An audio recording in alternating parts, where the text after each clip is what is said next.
Bismillahirrahmanirrahim, salam alaikum. Dans cette vidéo, Inch'Allah, on va continuer l'exercice 1 de la deuxième série structure fine effet Doppler.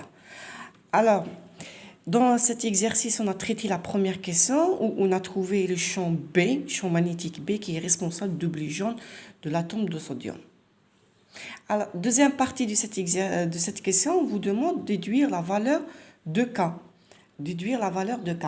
Alors, je pense que vous avez le corrigé. Dans le corrigé, moi, cette constante, je l'ai appelée A. C'est le kiff-kiff. C'est beau à K ou la A et A.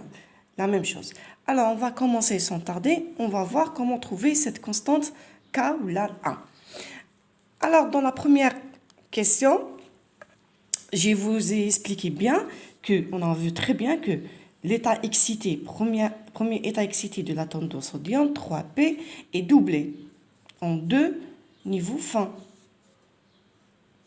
Il y a 3P 1,5 et 3P 3,5 à cause de l'interaction spin-orbite. Il y a ES, je peux l'écrire, ES c'est moins mu S scalaire B. Qui est égal également à A. L, c'est l'interaction entre le moment orbital L et le moment de spin S.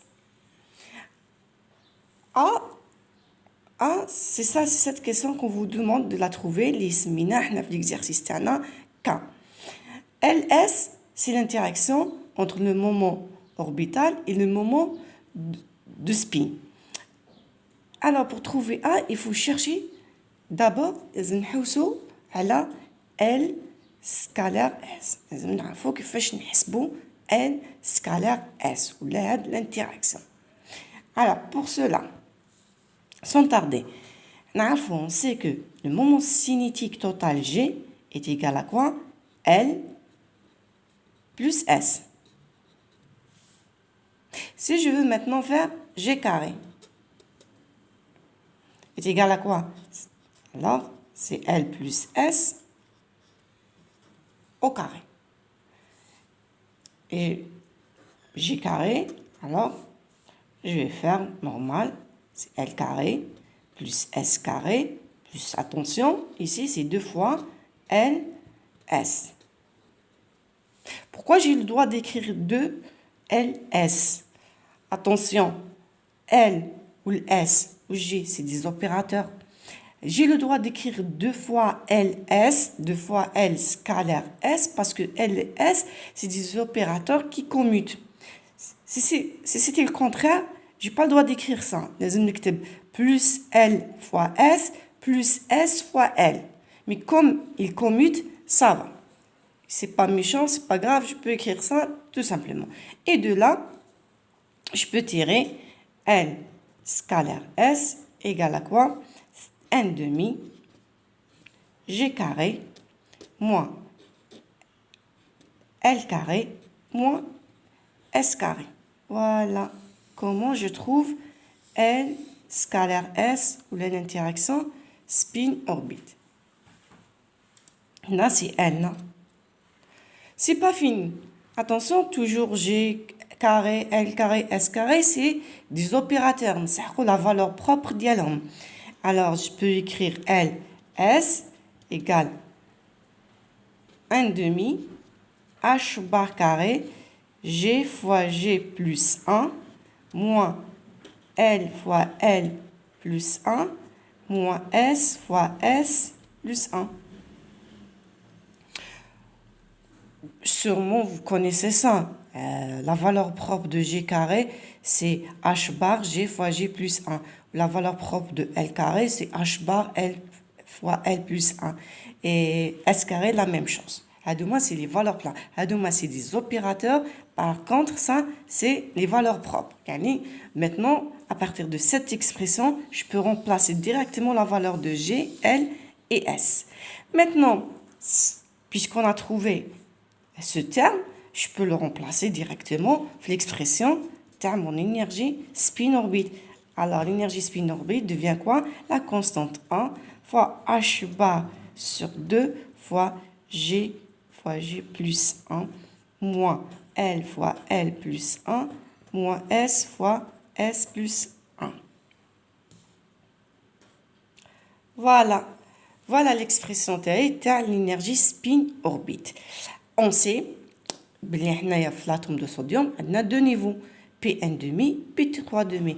Il me reste quoi? De chercher seulement l'énergie de spin-orbite le niveau P1,5 et le niveau P3,5. Alors, spin-orbite P1,5 ou l'énergie spin-orbite le 3,5. Comment le faire? Tout simplement, c'est très simple. Avec l'expression de l'énergie T1, je vais remplacer G par sa valeur, L par sa valeur et S par sa valeur pour chaque niveau. Alors, on va le premier niveau. C'est A, H bar sur 2. Alors, on va G. Attention, G, c'est 1,5. C'est 1,5 fois M' plus 1 moins L. La valeur de L, on est dans quel niveau? C'est niveau P, c'est la sous-couche P. Le P, le L est égal à 1. Alors j'écris 1 plus 1, moins. Et le S, c'est 1,5, je vais vous dire, c'est 1,5 plus 1. Comme ça. S, c'est 1,5. Vous savez, c'est un atome de sodium, un seul électron de valence, ou l'électron de spin aussi M2. C'est pour ça que le S est égal à 1,5.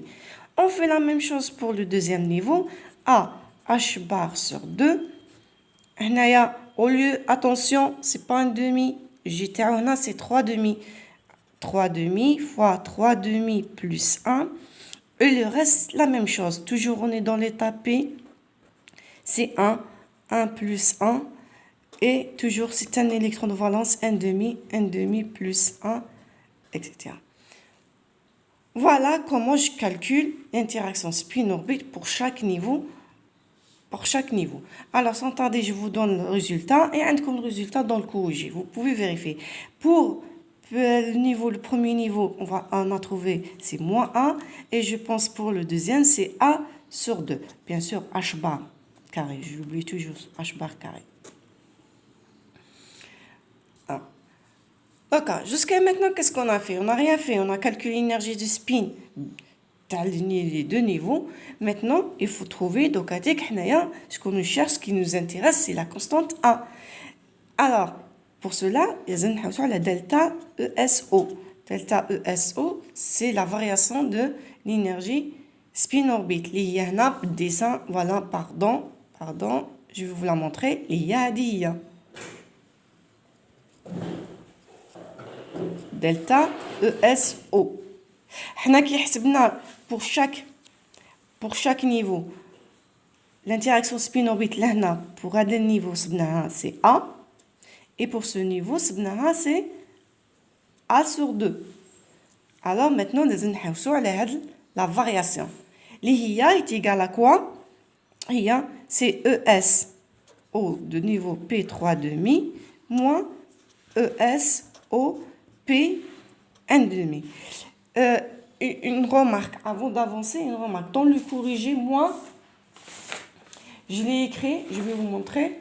Je l'ai écrit, voilà le corrigé, là-haut. J'espère là où il ben. On écrit delta SE, c'est plus. Alors, c'est la variation. C'est plus si je prends la valeur absolue de chaque niveau. Mais c'est vous la corrigez, c'est c'est le niveau P3,5 moins le niveau P1,5. Je remplace, je vais remplacer, c'est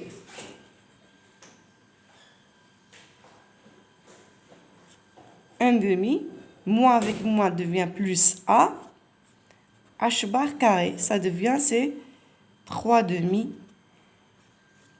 A H bar carré. Voilà. Et pourquoi on a calculé ça, delta ESO? Parce que la variation de l'énergie, on l'a déjà calculé. On a trouvé que delta, la première question, delta SO est égal à 18,0 0,9 10 puissance moins 4 électron-volts. C'est bon, donc on a la valeur de delta SO, on a l'expression taha, on peut tirer facilement la valeur de A. Donc A est égal à quoi? Est égal à 2 sur 3 delta ESO sur H bar carré. Quand on remplace la valeur de delta SO, on va trouver, moi j'ai trouvé, c'est 12,06 10 puissance moins 4 sur H par carré. Voilà, c'est simple, voilà comment on trouve la constante A. Bon, ça c'était tout pour cette vidéo. On a continué l'exercice 1. J'espère que فهمتوا مليح. Si vous n'avez pas compris, si vous avez des questions, n'hésitez pas de me contacter. Alors, je vous laisse la vidéo et bonne révision. Allez.